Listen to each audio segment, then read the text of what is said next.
Calls the police. Anyone inside, make yourself known. They got some La Muerte stuff right here. Santa Muerte. 99% this is either an animal or a first. Yeah. That looks like a human, dude. This is one of the worst things that I've ever had to be involved with. A vehicle is found upside down in a canyon, still smoking. Inside it, investigators count 3 sets of remains, burned past recognition. Whoever did this had been gone less than an hour. 2 days earlier, a man had walked into a small sheriff's office and calmly asked how to file a report about squatters living in his dead father's house. He was polite, concerned, grieving even. Nobody in that room had any reason to think he already knew exactly how this would end. One of the 3 people in that canyon had spent her final ordinary evening exactly as she'd spent hundreds before it, on the porch of the house her son had built for her, watching the sky change color over the property she'd called home for years. This isn't a story about a house. It's a story about how easily a family can be persuaded to open a door for someone they trusted. Mary had raised her family on this land. In her final months, she lived there with her partner Victor and her grandson Killian. 3 generations under one roof, in a house that had belonged to Victor's late brother Frank. Victor had spent 7 years as a caretaker for family, first for his own relatives, later for Mary. Neighbors remembered him as steady, the kind of man who fixed what needed fixing and didn't make a show of it. He'd taken over the upkeep of Frank's property after Frank passed, keeping the mortgage current, keeping the lights on, keeping 3 generations housed. Killian, the youngest in the house, was learning the property from Victor the way young men do, watching, helping, absorbing small habits that would only matter later. Years earlier, Frank, Victor's brother, and father to a son named Cain, had spent an afternoon teaching that son how to shoot on the same land. It was the kind of memory a father gives a son without thinking twice about it. Ordinary, warm. The kind of detail nobody would ever think to be afraid of. For years, that son lived abroad, working as an engineer, mostly out of touch with the family still living on his father's land. He'd built a life there, including a relationship that began online and turned into a marriage. Trust, in this family, ran quietly and mostly unspoken, the kind of trust that assumes everyone still wants what's best for everyone else. That assumption was about to be tested. On an ordinary Friday, dispatch at the Otero County Sheriff's Office fielded a call from a man who identified himself as Cain, the son who had been living abroad. His father, Frank, had died the year before. Cain said he hadn't learned of it until months later, after returning to the States and finding the obituary himself online. 911, what's your emergency? Hi, good morning. I'm hoping to file a police report, and I might need some assistance doing so. Okay, and what's your first and last name? Cain May. Okay, and tell me what's going on. I've been living abroad for the past 6 years, and I found out that my father died last year shortly after Christmas. I have recently returned home. I'm living in New Mexico again, and I was hoping to return to the family property. Since his passing, tons and tons of family possessions and properties have all gone missing and have either been sold off, lost, or stolen, and I'm looking to reassume possession of the property, but there are people squatting in the house. Do you know who these people are? I do. I could give you first and last names, but not anything much else. Family members were living in his father's house without his permission, and he wanted it documented. He named names. He described valuables, firearms, jewelry, that he claimed had gone missing or been sold off since his father's death. It read, on its face, as an ordinary inheritance dispute. Nothing about the call suggested urgency or danger. A few hours later, Cain called back, this time asking for a welfare check on his grandmother, Mary. 911, what's your emergency? Hi there. I was calling because I'm wondering, what would it take for me to request a wellness check on somebody? A welfare check on... My grandmother, Mary Mauser. Okay. The sergeant is aware. They are on an emergency call right now. As soon as they are done, we'll head up there to do a welfare check. Okay, excellent. Thank you, man. You're welcome. Dispatch told him a sergeant would respond once available. Then, before deputies could respond, Cain called a third time to cancel it, saying he and someone else had already driven past, and the house looked locked up tight. To the Wilson Communications, you're on a recorded line. How can I help you? Hi, my name is Kane. I called earlier regarding involvement. So Sergeant Nordquist is going to give you a call back. They have not responded there yet because they've been tied up with a warrant service where the person doesn't want to come out. No, that's okay. We stopped by on our way down and everything is locked up tight. That's why I was returning your call, because you said that I should call you back. All right. And like, if they're tied up with an emergency, Yes, sir. we got to worry about the officers and make sure that Yes. they're still. Thank you so much for understanding. I will let the sergeant know then. Dispatch had no reason to push back. In a county this size, officers rely heavily on family members to report accurately on each other. Nobody independently verified what Kane described. The welfare check was canceled. For the moment, nothing about this looked like anything but a family disagreement working itself out. It wasn't. If you're new here, this channel covers cases like this one carefully and completely. If that's something you want more of, subscribing means the next one finds you. That same afternoon, a second man walked into the sheriff's office. Mike, an uncle by marriage, worried about a relative who normally checked in like clockwork and hadn't. Mike explained that he and his wife had been caring for an elderly relative for 7 years, and that another family member who helped with that care had suddenly gone quiet. Hello, sir. Hey, doing well. Sergeant Nordquist. Mike, it's nice to meet you. How can I help you today? Okay, well, my brother-in-law helps us take care of my mother-in-law. Okay. And he normally is very conscientious about showing up when he says he's going to show up and everything. Yeah. And we have this, we schedule him. We've been taking care of my mother-in-law for 7 years. Okay. She's 92 years old. So anyway, we normally communicate quite a bit during the week and stuff, So, are you wanting to check on him or your mother-in-law? No, on him. He lives at No Gal. Yes. And somebody had called earlier. We were out busy, but someone had called in for a welfare check, but they canceled us prior to us getting up there because they said whoever it was, I can go look and find the name, that said that house was locked up tight and that nobody was up there. Do you know what Kane Mays? Yeah, I do know. Who's part of the problem? Okay, so what's the problem there? Okay, well, I think he's trying to go along with the look. The house is owned by his father. Yeah, well, the owner of the house, okay, was Frank Beret, and he's deceased. Frank is deceased. Yeah. Victor, his brother, was living with him along with Kane's grandmother and his stepbrother, Killian. I'm going to get one of my deputies and we're going to go out to the address and see what we can see. See if we can find this. Okay, let me give you some heads up. His dad had a lot of guns, right, before he died, and he taught Kane how to shoot. And when Kane came the other day, I didn't finish my story. When I pulled up there, okay, and I hollered out the window a bit because the gate was closed, right? Yeah. Okay. And then a person comes to where I could see about this much of him, right, up there. And I go, hey, Dad. And he goes, no, it's me, Kane. When he walks down, he's packing. He's armed. I says, well, have you seen Victor? He says, no, nobody's up here. Okay. So I think if I were you, I'd look through with 2 guns. Because I think he knows how to shoot. And I don't know if there were any rifles and stuff like that where he could be, yeah. But anyway, so I had his phone. But then after I had his phone number, he had my phone number, he started texting. Your grandmother's missing, your uncle's missing, your stepbrother's missing, right? And this is what he's talking to me about. He's a pathological liar.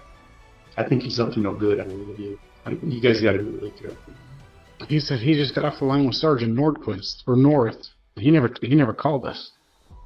Because we never contacted. As he spoke with the sergeant, a pattern started forming. Victor, Mary, and Killian were all unreachable. And Mike had a warning. He described pulling up to the property days earlier and being met not by Victor, but by Kane, who told him, through a barely open gate, that he hadn't seen anyone. Kane was armed, and clearly prepared to stay that way. Mike remembered Frank teaching Kane to shoot years before, and he told the sergeant plainly, if deputies were going up there, they needed more than 2 officers, because Kane knew how to use a rifle, and there was no telling what else was in that house. Mike added something else that stuck with the sergeant, that Kane had begun texting him unprompted, claiming his grandmother, uncle, and stepbrother were all missing, and describing a phone call with the sergeant that had never actually happened. When deputies searched the house that day, they found no one, but they did find the home half-packed, boxes stacked in the living room, and both of Victor's cars gone. There was no obvious sign of struggle. At the time, it read as a family that had simply moved out in a hurry.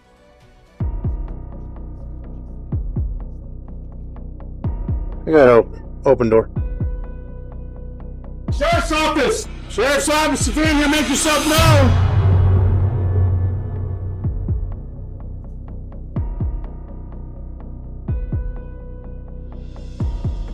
Sheriff's office!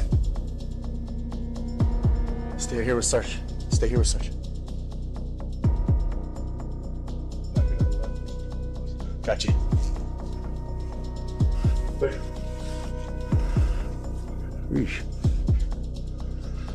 Yeah, I was gonna say everything's stacked and piled. Coming out. You good? The doorknob was locked on this? Yeah. Literally, when I went like that, I was like, the door just kept going. I was like, Puzzled by the home's disarray, officers leave after confirming no one is inside. Investigators would understand the staging for what it was.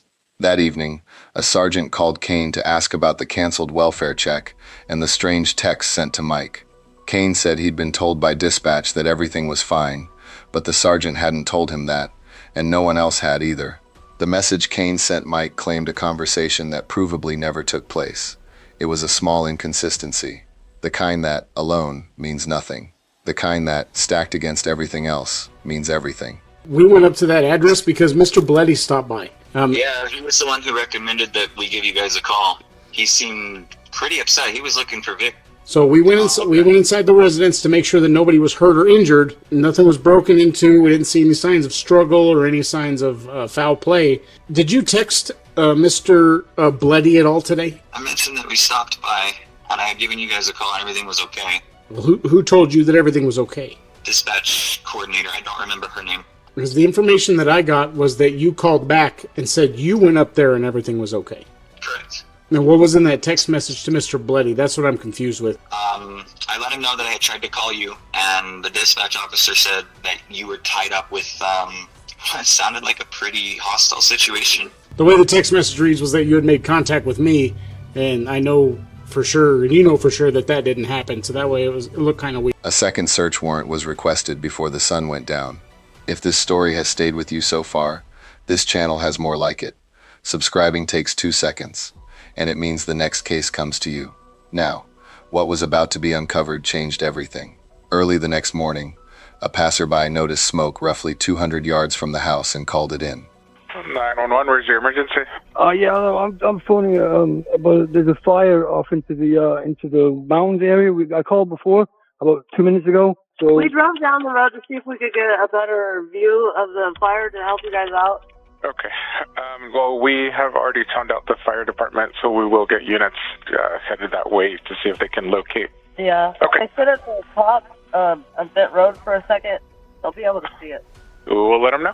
Responding deputies found a car, flipped and burning, tire tracks leading toward it, shoe impressions in the dirt around it. The vehicle matched one of the 2 cars missing from the property. This might be a Subaru it's a vehicle that they haven't accounted for yet. Look right here. Oh, for sure. You see it? Yeah. It's not. Do you see a skull anywhere?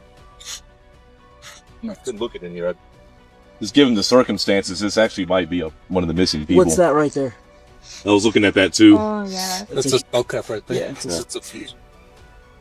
Yep. It's by one of our missing people with a missing vehicle. From up here? Huh? From up here? Yeah, I guess Brad, he suspects some guy named Kane killed most of his relatives that live here. And this vehicle, I think, is a Subaru. Looks like this is really fresh, dude.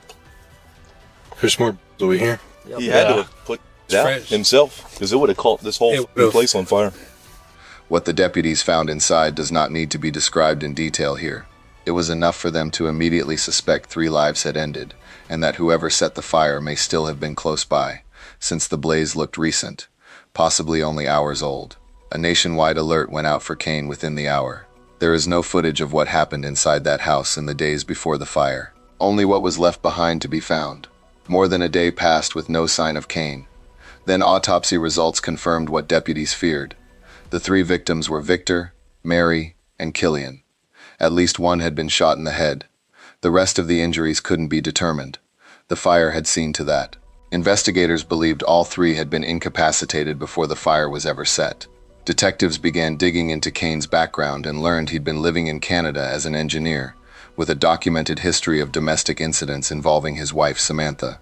When investigators reached her, she told them she'd already reported him to authorities overseas, describing repeated physical violence and a pattern of control that had escalated over the years they were together. Hello, my name's Justin Mitchell. I'm a detective with the Otero County Sheriff's Office in New Mexico. Are you Samantha? Yes, I am. I had a feeling I might receive a call from you at some point since I did give you guys a call. Yes, ma'am. You want to tell me from the beginning, like how you met him and your relationship with him? I've actually been speaking to the Ontario Provincial Police because I thought he was messing with me, like I had mentioned. So I'm also filing a case against him right now, but because it's Canadian and now he's in America, who knows if that's gonna... But he was physically violent with me, and I have evidence of it. Yeah, we just met playing video games online, and we started an online relationship. And for a few years, it was just basically we would talk. And then one day, he calls me up and he says that his father disowned him, and he needs to move here right away. He'd always been verbally towards me, and just in general, he had a weird attitude towards things. Eventually we moved out. Brace yourself for this one, because I feel that I didn't come forward. Told people that he had beaten me, and now this has happened. I'm gonna be honest with you. Like, we both had an alcohol problem, but I never drank before I met him, and he definitely, like, pushed that on me, and he pressured me to drink a lot. Like, there was always a pressure. He wanted me to do it. He just did start hitting me. He did start getting violent with me. Probably should... She shared a recording of one such incident, made during an argument. Audio too disturbing to detail here, but unmistakable in what it captured. You just let me go. And I do everything. When you ask, I let you go. I don't hold you down. Please stop. Is this your neck? Is this your neck? A second search of the house, this time with forensic reagents, told the story the first search had missed. Spent shell casings and a live round in the kitchen. High-velocity blood spatter throughout the home. Clear signs of a rushed, deliberate cleanup. Investigators also found something that didn't fit any obvious explanation. Condoms and pregnancy tests stored alongside cleaning supplies near the property's well house, as though someone had been staging more than one kind of evidence. The memory of a father teaching his son to shoot on this same ground no longer reads as warmth. It reads as preparation nobody recognized until it was too late. For a moment, suspicion swung toward Mike, the uncle who had raised the alarm in the first place. But his account held up against the evidence. Investigators visited Mike and his wife, Lourdes, to deliver the news of the deaths in person. Lourdes, devastated, didn't hold back her fear of Kane, calling him unstable and dangerous, and pleading with investigators to check the property for hidden graves. Bobby. Hi, This is I'm Ashley. Ashley. Do you mind if I sit down? Well, I would like to give you guys a little bit of information. As I told you yesterday, do want to let you know that there was a vehicle fire that was in close proximity to the house. There were 3 subjects that were not able to be identified that were inside of that vehicle. I cannot tell you who those subjects are. On the property? In the Subaru?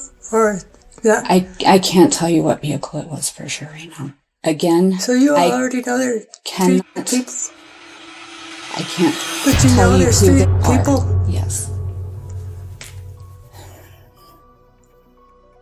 I'm really sorry that I even have to share this information with you. This is a horrible nightmare. I mean, it's horrendous. I agree with you It's 100%. murder. This is no. one of the worst things that I've ever had to be involved with. It was Lourdes and Mike who first pointed detectives toward another name, Cassandra, Kane's half-sister, who they said had recently reconnected with him and might know more than she was letting on.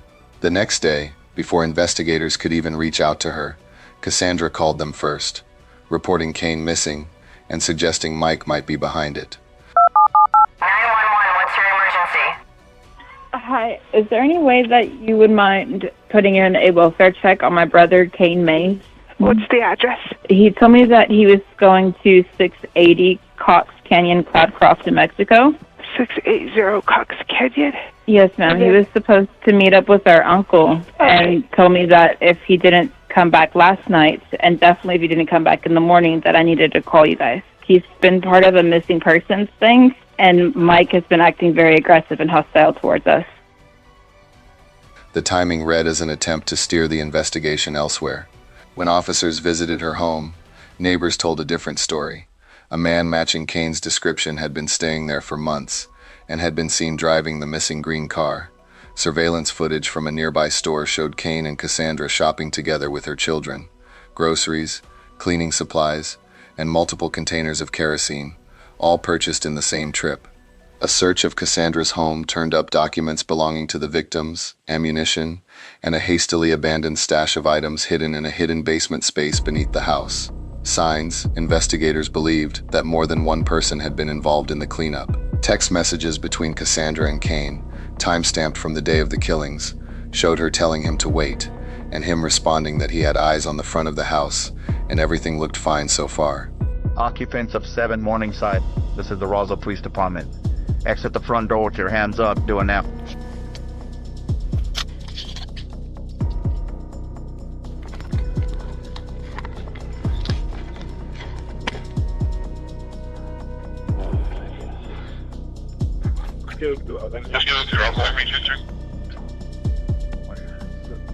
You got shield?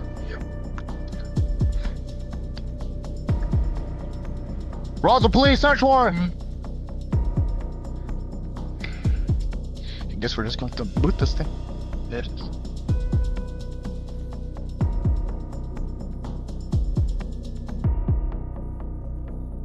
One more. One more.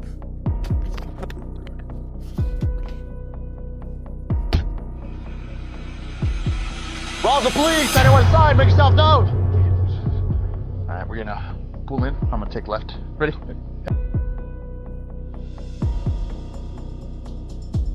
Smart room. Got another door here. Ready? Yep. Up here. I'm gonna go. I got a hallway with like the refrigerator kitchen. Come on me. Come on. Moving it.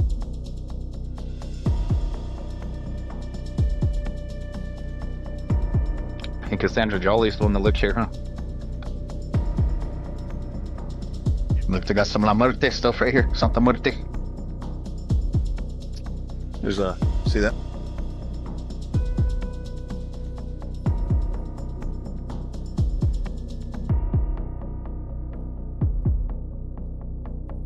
Wait, I guess the. It's like. There's some nerds been hanging out because there's not monitor for the camera that's in the window. What are those guys on my fucking terrace watching? What? I had a Marlboro and then I had a. Yeah, I saw that one in the closet. Another one. Your big cans are all over this room. Your removed one. I hardly doubt, but. No, we don't have that. I'm sure this one here's a friend. Like under? That's what he said. The neighbor across the street said that he used to live here, and then there's the door underneath the washer and dryer. At least it's a basement. Okay. There's another secret exit or something here. Go on, down. What do they go to? Do you just build it? They look up there, you know. Okay. Hey.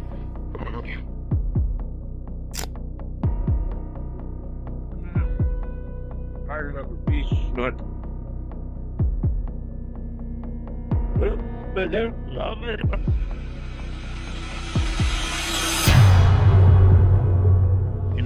Yeah, all this shit. I was got the whole side of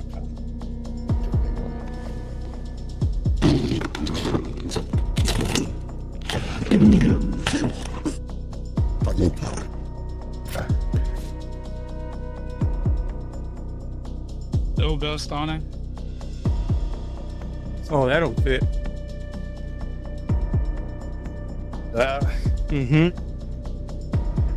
You know what I mean? Oh yeah, but it's too new. It's really heavy. All right.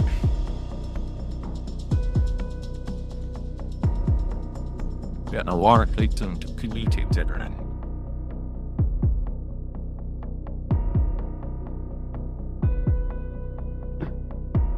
It's kind of weird to have a door right there, too, huh?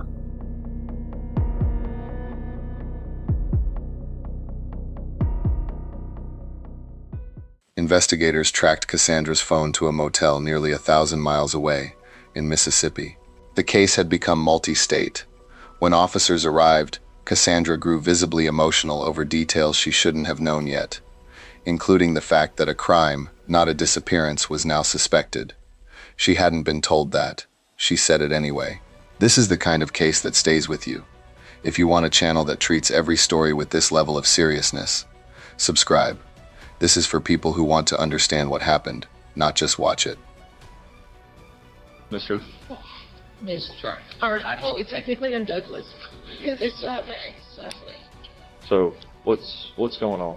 What are we looking at here? 'Cause we're No, you tell me. All I know is that my brother went missing on the 21st. We were trying to investigate his property. We thought Mary and Killian had left. And then Mike came down and started being aggressive and hateful and shooting rounds. And we've already tried to file this with the Roswell Police Department down in New Mexico. would you consent to a search of your vehicle? It's just a car and it's just around. Okay. Okay. Are you aware that Kane made a police report whenever he got to the house originally, the very first time, about people squatting in his father's house? Yeah, because they weren't supposed to be there. They hadn't paid any of the mortgage on it. We found documents showing that they were still using Frank's credit cards, and Frank has been dead, and that all of the bills were still in Frank's name, and they were still using that. And so I told him that that was illegal as fuck, and he needed to make a police report because you can't be using. Don't stick that in my face, honey. That's like identity theft. Is it true that Kane didn't even know his dad died? Yeah. He didn't know that his dad died until he came back to States. He found his obituary. He found his obituary shortly before on the internet. That's how he figured it out. So almost a year later, he finds out his dad died. And I know that he's upset about that. But that's true. That's not enough reason to kill somebody. I didn't do that. So then what? So did he kill somebody? No. I don't understand what you're trying to accuse him of. Well, that didn't sound very convincing. I don't know what he's trying to accuse him of. He's asking questions. That doesn't sound convincing either. You got anything else, Cassandra, that you want to tell me? Do you really think Kane killed them? Or hurt them? I'm pretty concerned. I mean, I don't think 3 people just vanish off the face of the earth, especially when 2 of them are elderly. And then Kane just comes in from Canada and all hell breaks loose. That's kind of suspicious to me. God, I'm so stupid. I wouldn't even think to put 2 and 2 together like that. But Mike was so f***ing scary when he came down. And he was so aggressive. And I thought we were gonna die. I thought he was gonna shoot us on the property. Well, you didn't even see that he had a gun. Kane told me that he had one. And he was mad enough. Oh my God, he was so mad. Less than an hour after officers left that motel, Kane walked into the local police station himself, apparently believing a voluntary conversation was his and Cassandra's best chance at controlling the story. He was told plainly that he was free to leave at any time.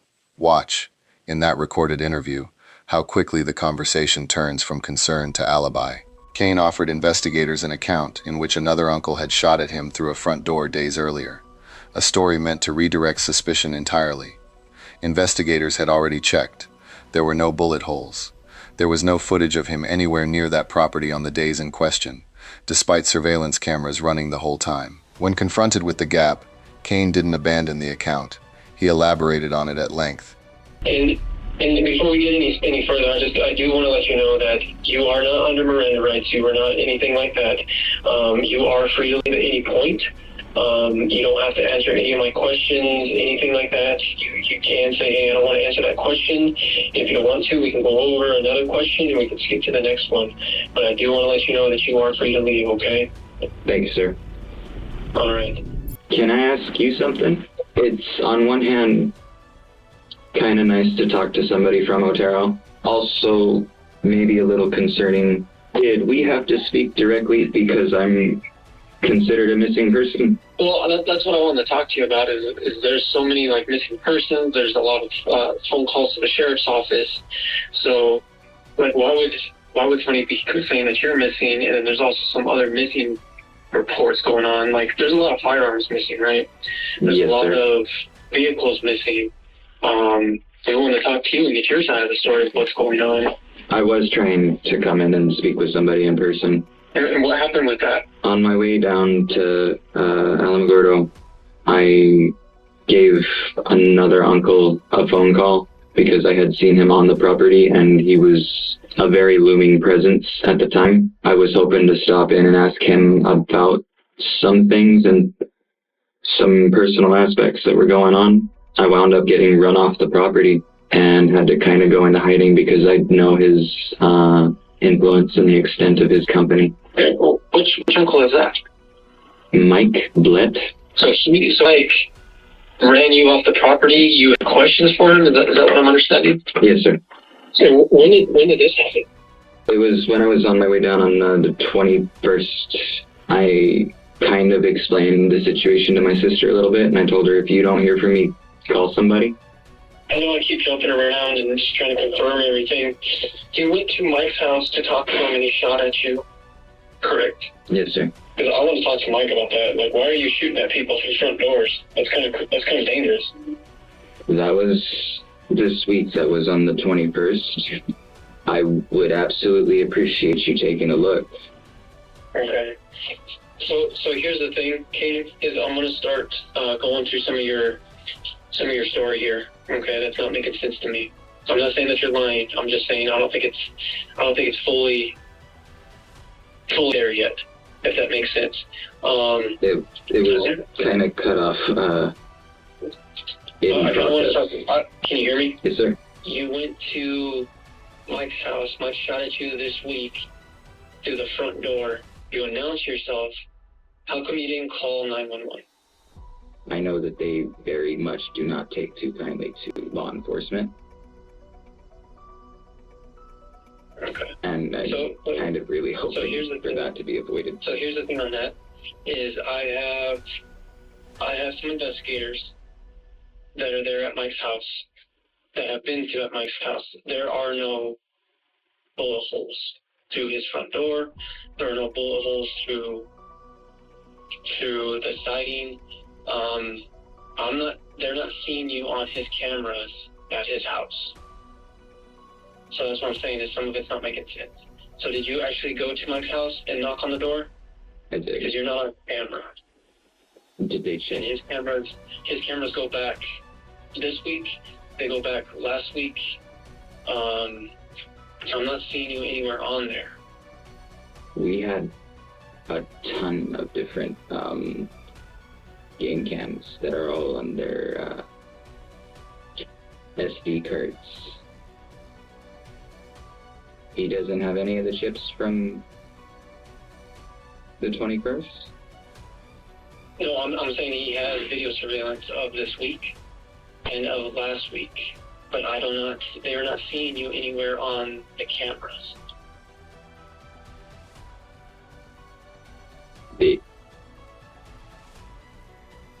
If they still have the footage, they should totally show me pulling up.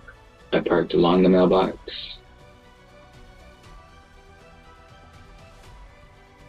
Kind of behind it a bit, not necessarily pulled up past it. Walked right up the drive up to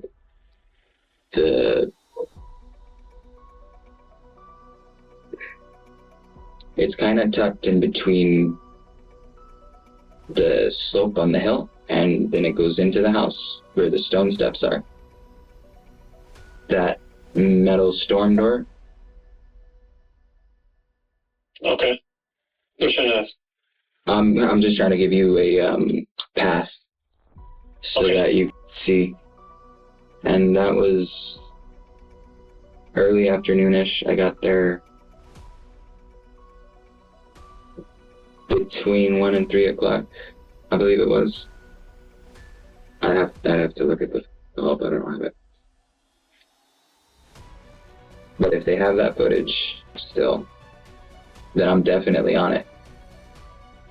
describing exactly where he claimed to have parked and walked for nearly 10 minutes, the kind of unprompted, over-detailed explanation investigators recognize as a stalling tactic rather than a truthful one. Investigators then shifted to Cassandra, and Kane's composure cracked slightly for the first time, not into grief but into confusion, as he was shown a text exchange between himself and his sister from the day of the murders that he couldn't explain away. When told that his family had been killed, he offered no visible emotional reaction, prompting even the officer in the room to note aloud how unusual that silence was for someone who claimed to be innocent. While the interview continued, officers elsewhere tracked down the missing green car Kane had been driving. Inside it, latex gloves, ammunition, an empty pistol box, and his passport. It was enough. Kane was taken into custody before he ever got the chance to leave that room voluntarily. Around facing this wall. Yes, sir. Put your hands on the wall for me. All right. Cassandra, questioned separately days later, initially protected her brother's account, describing a version in which they'd arrived to find the family already dead and simply panicked, choosing to hide the deaths rather than report them. Investigators didn't accept it. Confronted with the physical evidence and her own inconsistencies, her story began to buckle. She eventually admitted to helping move furniture and evidence, insisting throughout that she hadn't actually seen who was responsible for the deaths, even as she described, in detail. So I know on Thursday, we were driving up there and we had just went through Ruidoso, and he said that he wanted to stop by Bent right quick. So he said, okay, drop me off here, wait here, and I will let you know if I need anything. I probably left him alone for like 45 minutes-ish. Where does he go? He's inside the house. Okay. And he says that he couldn't find anything, don't know where anybody's at, and that it's okay for me to come inside. And I go inside, and like I kept telling you, it smelled fucking weird in there. Almost like something had like died within the walls, like an animal or something. I was already concerned by the fact that he felt like something had happened. So I'm trying to rationalize through that, and he's just saying, I'll do it, and we're doing things legally, it's okay. And then he has me help him, he drives the car off somewhere and has me help him push it off into like this little ditch thing. And at one point, whenever I tried to say, hey, you guys, like, you need to call somebody, he said that the majority of the cops up there are crooked. I worked in the ER down here.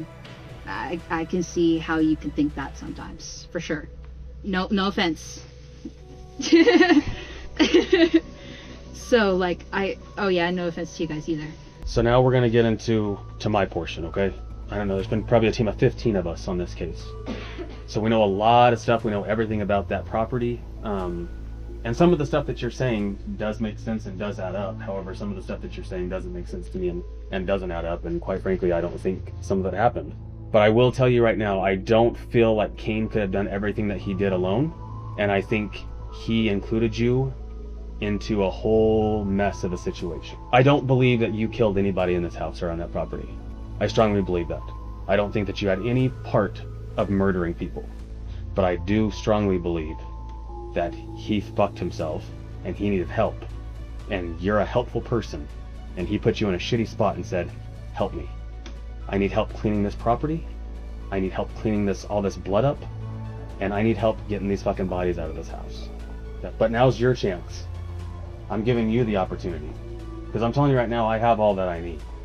The gig's up, the game's over. Okay? This is your opportunity and your chance to tell me, what did he make you do? What did he ask you to help him to do? All I know of is that he wanted me to undo the headboards, the couch. But You noticed no blood on that? Think about it before you answer that. Not the side that I picked it up from, no. All I did was what he asked me to do. But you understand, all you did what he asked you to do, it's too late. You already helped him. That's already a crime. Which I know that. And so that's the reason why I asked if I needed an attorney, because I tampered with evidence. Correct. So. And it wasn't until after the fact that I sat there and I thought about it, because he said that everything was found that way. So the charge is already there. There's not going to be any more of, it's not going to get any worse, other than you just telling the truth of what happened. The charge is there. You already have a tampering with evidence charge on a first-degree murder, okay? That's a second-degree felony. Like I said, I went out there. I went out to the store. Mm-hmm. And I came back.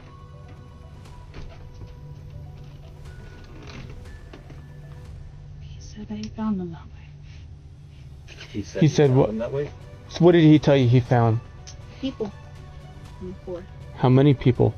Three. And who are they? Killian, Mary, and Victor. I signed up to take him to a job interview. I didn't sign up for him to do this. Do you now believe that he did it? I don't know what to believe. I just know that there was a mess, and then there was a lot of illegal shit. Lots of illegal shit. What else did you help clean up inside the house?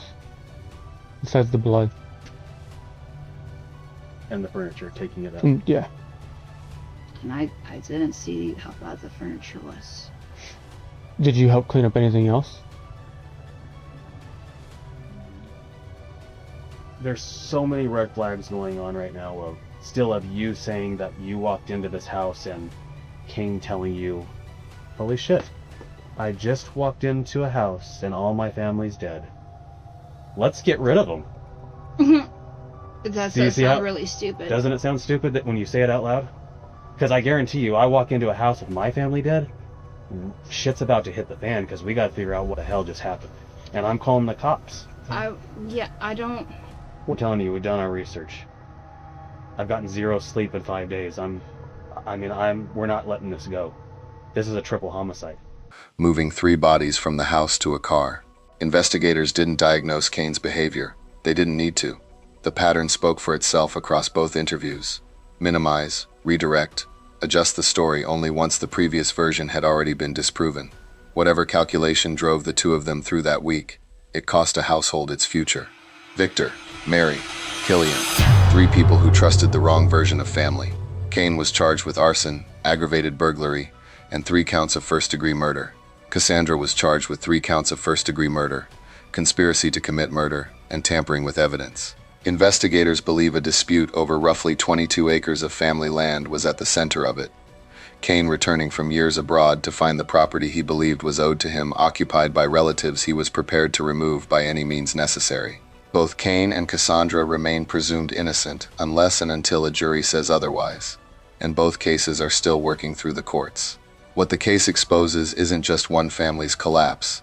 It's how much a rural county's welfare check system depends on the honesty of the very people calling it in. A canceled welfare check, taken at face value, cost investigators a day they can't get back. That gap wasn't anyone's failure of duty.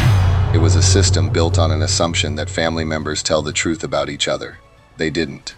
And 3 people paid for it before anyone realized. The vehicle in the canyon is the same one from the opening moment of this story. Only now, there are no more questions about who is inside it. What's harder to answer is the smaller question underneath it. How a family that had shared one house, one land, one name for generations, ended up burning inside a car 200 yards from the door. Victor kept that house running for 7 years, so his family would always have somewhere to come home to. Killian was still learning what that meant, and Mary just wanted to watch the sky change color from a porch that was hers. Victor, Killian, Mary,